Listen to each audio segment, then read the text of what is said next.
Have you ever had your high blood pressure checked? It's such a simple test, but it can reveal so much about your health.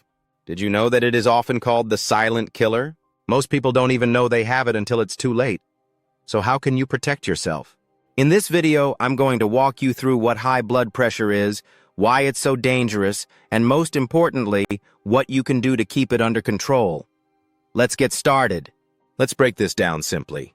High blood pressure, or hypertension, happens when the force of your blood pushing against your blood vessel walls is too high for too long.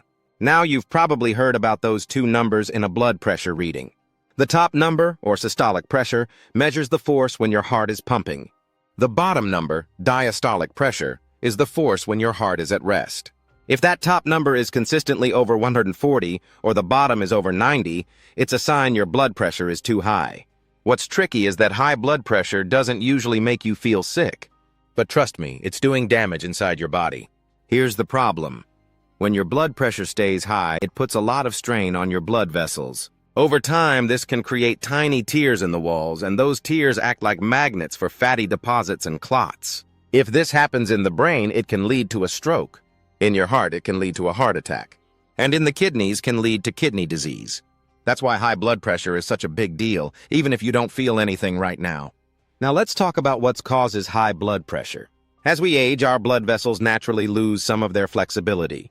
This of it like a rubber band. When it's new, it stretches easily, but over time it becomes stiffer. This stiffness makes it harder for the blood to flow freely, which increases resistance and raises blood pressure.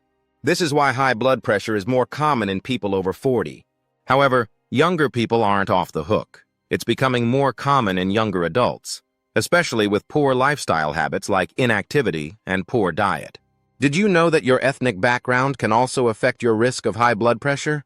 Studies show that people of African, Caribbean, or South Asian descent are more likely to develop hypertension at a younger age. Hypertension often runs in families. If your parents or a close relative have high blood pressure, you're more likely to develop it too.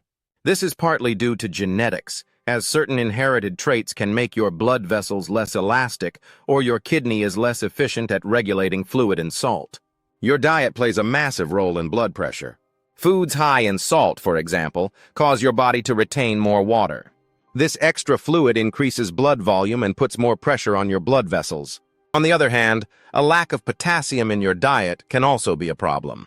Potassium helps balance sodium levels in your body and relaxes blood vessels, so not getting enough can contribute to high blood pressure. Okay, so how do you stay on top of it? Here are a few simple but powerful steps. Cut back on salty, processed foods and load up on fruits, vegetables, and whole grains. Get moving. You don't need to become a marathon runner, just aim for 30 minutes of activity most days. Quit smoking. I know it's tough, but your blood vessels will thank you. Keep an eye on your blood pressure. Home monitors are super easy to use, and they'll help you stay in control. For some people, lifestyle changes might not be enough, and that's where medication comes in. If your doctor prescribes it, take it exactly as directed and let them know if you have any side effects. High blood pressure doesn't have to control your life. The key is catching it early and making small, manageable changes to protect your health. So start today. Your heart, your brain, and your future self will thank you. Thank you for watching this video. If you found it helpful, give it a thumbs up and consider subscribing for more valuable content. See you next time.